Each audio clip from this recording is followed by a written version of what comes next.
కొంతమందిని చూస్తే ఇలా ఇలా బ్రతకాలిరా అనిపిస్తది. కొంతమందిని చూస్తే అలా బ్రతికినోడు ఇలా అయిపోయాడేంట్రా అనిపిస్తది. కొంతమందిని చూస్తే ఛీ! దీనమ్మ ఇది గూడా బ్రతికినా దీనికన్నా చనిపోవటం బెటర్‌రా అనిపిస్తా ఉంటది. ఇప్పుడు ఈ 3 ఉపోద్ఘాతాలు నేనెందుకు చెప్తున్నానంటే, నేను హైదరాబాద్ వచ్చిన కొత్తలో బీటెక్ చదువుతున్న ఆ టైంలో ఒక వ్యక్తి నన్ను బాగా ఇన్‌స్పైర్ చేసేవాడు. తన పార్టీ ఆఫీస్ ఎక్కడుందో కనుక్కొనెళ్తే మన అంబేద్కర్ యూనివర్సిటీకెళ్ళే రోడ్‌లో ఒక పార్టీ ఆఫీస్ ఉండేది. అది లోక్ సత్తా పార్టీ ఆఫీస్ అనమాట. విజిల్ గుర్తు లోక్ సత్తా నాయకుడు జయప్రకాష్ నారాయణ అసలు అక్కడికెళ్తే ఒక బుక్స్ ఇచ్చేవాళ్ళు. ఆ బుక్స్ చదువుకున్నాను. బుక్స్ ఒక రూ. 2 తీసుకునేవారు. ఆ బుక్స్ ఇచ్చేవారు. ఆ బుక్స్ చూస్తే ఆయన ఐడియాలజీ ఎంత బావుంది. ఫ్యూచర్ అసలు ఎంత అద్భుతంగా ఉంటుంది. ఇటువంటి ఇంటలెక్చువల్‌కి ఓట్లేస్తే సమాజం ఎంతో మారిపోతుంది అనేసి నేను చాలా చాలా ఆశపడేవాడిని. ఆయన్ని ఒక ఆదర్శంగా తీసుకునేవాడిని. అప్పట్లో ఆయన అసెంబ్లీలో 3 రాజధానుల గురించి ఒక మాట మాట్లాడుతూ, ఇప్పుడు చెన్నై నుంచి మనం విడిపోయి వచ్చినప్పుడు హైదరాబాదు, తెలంగాణ, ఆంధ్రప్రదేశ్ కలిపి ఒక ఆంధ్ర రాజధానిగా ఉండేది. ఇప్పుడు మళ్ళీ తెలంగాణ ఉద్యమం వచ్చిన తర్వాత ఇక్కడి నుంచి మనం విడిపోయి మళ్ళీ ఆంధ్రప్రదేశ్ సపరేట్ రాజధాని అయిపోయింది. ఆంధ్రప్రదేశ్ సపరేట్ రాష్ట్రం అయిపోయింది. అప్పుడు ఆంధ్రప్రదేశ్‌కి చాలా అన్యాయం జరిగింది. ఇంత కష్టపడి హైదరాబాద్‌ని ఒక దగ్గరే డెవలప్ చేస్తే, ఆ డెవలప్‌మెంట్ ద్వారా వచ్చే ప్రతిఫలాలన్నీ కేవలం తెలంగాణ వాసులే తింటున్నారు. ఆంధ్ర వాసులకి అన్యాయం జరిగిందంటూ అప్పట్లో మాట్లాడటం జరిగింది. ఓకే. మాట్లాడారు. అయిపోయింది. చాలా బాగా మాట్లాడారని నేను కూడా అనుకున్నా. కానీ ఇప్పుడు ఈయన చూస్తుంటే నాకు భలే ఆశ్చర్యం వేస్తుంది. అప్పుడు మాట్లాడిన మాటలకి, ఇప్పుడు మాట్లాడిన మాటలకి అసలు పొంతనే ఉండదనమాట. అప్పుడేమో అధికార వికేంద్రీకరణ అనే ఒక పద్ధతిని క్యాపిటల్ డీసెంట్రలైజేషన్ పద్ధతికి ఆయన పూర్తి స్థాయి మద్దతు పలికిన ఈ వ్యక్తి ఇప్పుడు ఈ క్యాపిటలైజేషన్ డీసెంట్రలైజేషన్ గురించి అసలు చాలా విరుద్ధంగా మాట్లాడుతూ అదేంటో ఆయన ఐడియాలజీ అన్ని మార్చుకోవడం జరిగింది. అసలు ఎందుకు ఇంతగా దిగజారాడు ఈయన అనే విషయం నాకు ఇప్పటి వరకు అర్థం కావట్లేదు.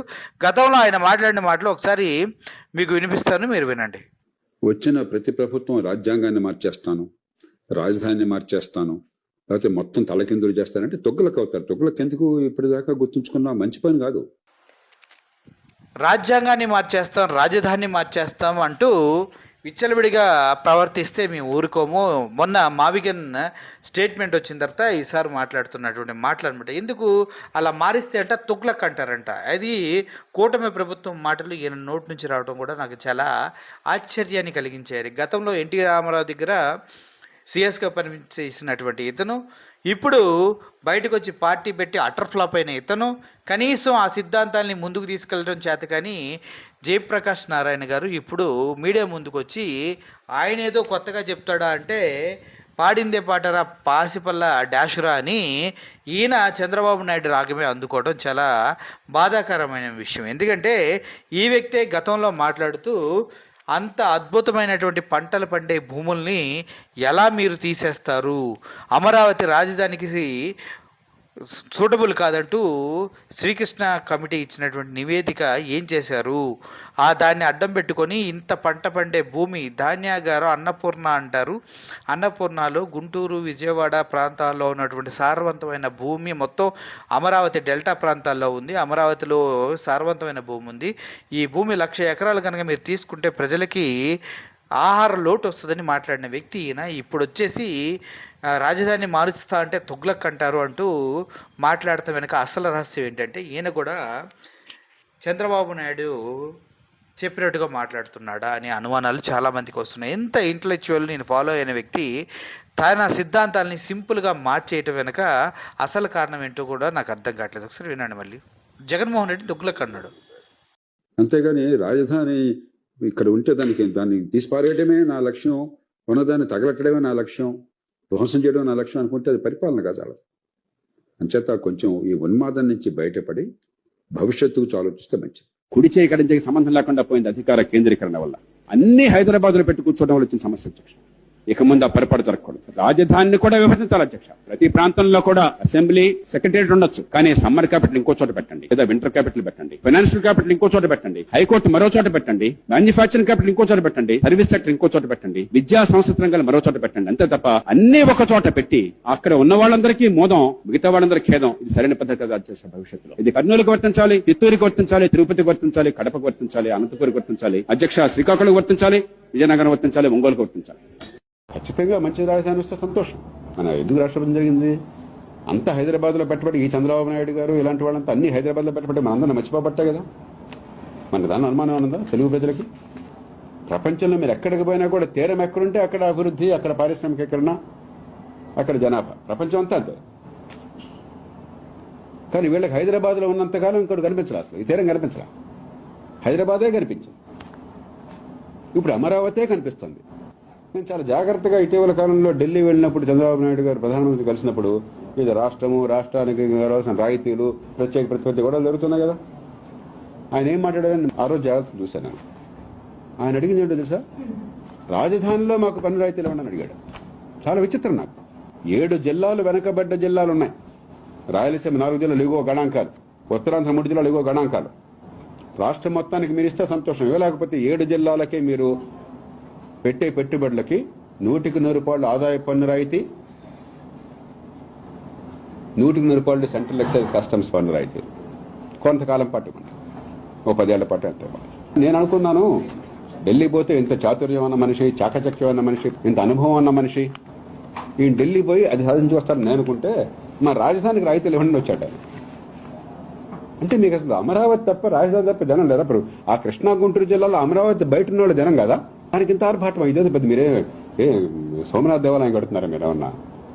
దానికి ఊరూర మట్టి, ఊరూర నీళ్ళు ఏంటిది అంటే ఒక పూనకం పుట్టినట్టుగా ప్రజల్లో ఒక గందరగోళం సృష్టించి అద్భుతం జరుగుతున్నట్టుగా భ్రమను కల్పించి ప్రతిదానికి ఒక ఈవెంట్ చేసి 4 లక్షల మంది వచ్చి ఏర్పాటు చేసి కోట్ల రూపాయలు ఖర్చు పెట్టి అసలు పని ఏం చేయక్కర్లేదు. విద్య అధ్వానం, ఆరోగ్యం చండాలం, అవినీతి అద్భుతం ఆకాశానికి ఎక్కడ చూసినా కూడా. మనకేం నన్ను అనుమానం లేదు ఎవరికి. ఇసుక దగ్గర నుంచి మీకు ఎక్కడ అవినీతి లేదు, ఎక్కడుంది? సో ఇప్పుడున్నటువంటి పరిస్థితులే అప్పుడు కూడా ఉన్నాయి. 2014 ఆయన చెప్పినప్పుడు ఇసుక దోపిడీ, హాస్పిటల్స్ లేవు, విద్యా వ్యవస్థ దారుణం, ఇంకా అధ్వానం అని మాట్లాడారు. అప్పుడున్న పరిస్థితులు ఇప్పుడు ఉన్నాయి. చంద్రబాబు నాయుడు గారు అప్పుడు ముఖ్యమంత్రి, ఇప్పుడు ముఖ్యమంత్రి చంద్రబాబు నాయుడు గారు మధ్యలో కొన్ని 5 సంవత్సరాలు కొద్దిగా స్కూల్స్ గీల్స్ ఆరోగ్య సంబంధించినవి అద్భుతంగా జరిగినా కూడా మళ్ళీ మొదటిగా వచ్చింది. అప్పుడు విద్య లేదు, ఇప్పుడు విద్య లేదు. అప్పుడు ఇసుక అమ్ముకున్నారు, ఇప్పుడు ఇసుక అమ్ముకున్నారు. అప్పుడు వైద్య రంగాన్ని పడకెక్కించారు, ఇప్పుడు 17 మెడికల్ కాలేజీలని అమ్మేయడానికి చూస్తున్నారు. ఇలా ఒకదాని తర్వాత ఒకటి కూటమి ప్రభుత్వం చేస్తూనే వెళ్తుంది. అప్పటికి ఇప్పటికీ చంద్రబాబు నాయుడు గారే ముఖ్యమంత్రి. మధ్యలో ఒక 5 సంవత్సరాలు మాత్రం అటు ఇటు మంచిగా జరిగింది. కానీ దాన్ని కూడా ప్రజలు తిరస్కరించారంటూ ఈవీఎం దెబ్బతో వాడగొట్టి ఇప్పుడు అదే పొజిషన్లో కూర్చున్నటువంటి చంద్రబాబు నాయుడు గారు కూడా ఇప్పుడు పరిస్థితి కూడా అలాగే ఉంది.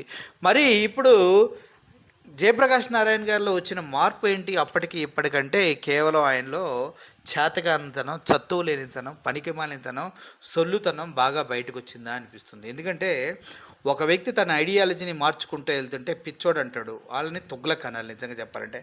ఇప్పుడు ఈయన నిజంగా తుగ్లక్కు, మామూలు తుగ్లక్ కాదు, తుగ్లక్కమ్మ తుగ్లక్. ఎందుకంటే అభిమానించే నాలాంటి వాళ్ళు కూడా చీకొట్టి మొహం మీద కాండ్రించే స్థాయికి ఈయన దిగజారిపోయిన వ్యాఖ్యలు ఇంత దారుణాతి దారుణంగా మారిపోయిన తర్వాత ఒక మనిషి ఐడియాలజీని వాస్తవానికి దూరంగా తీసుకెళ్ళి ఇప్పుడు పరిస్థితులకు అనుగుణంగా పప్పం గడుపుకోవడానికి ఇలా పిచ్చి మాటలు మాట్లాడే వాళ్ళని తుగ్లక్ కూడా అనకూడదు, ఇంకా పిచ్చోళ్ళని అనాలి. సో నాకు అర్థమైంది, మీకేమర్థమైందో ఒకసారి మీరు ఆలోచించండి. ఇటువంటి పిచ్చి తుగ్లక్ మాటలు మాట్లాడే తుగ్లక్కాల్ని దయచేసి వాళ్ళు ఏ పొజిషన్లో ఉన్నా, ఐఏఎస్లైనా ఐపీఎస్లైనా చివరికి పార్టీ పెట్టి ఫెయిల్యూర్ అయిన వాళ్ళైనా జీవితంలో కూడా ఫెయిల్యూర్ అయిన వాళ్ళైనా ఇట్లాంటి బయటకు వచ్చి కబుర్లు చెప్తూ ఉంటారు.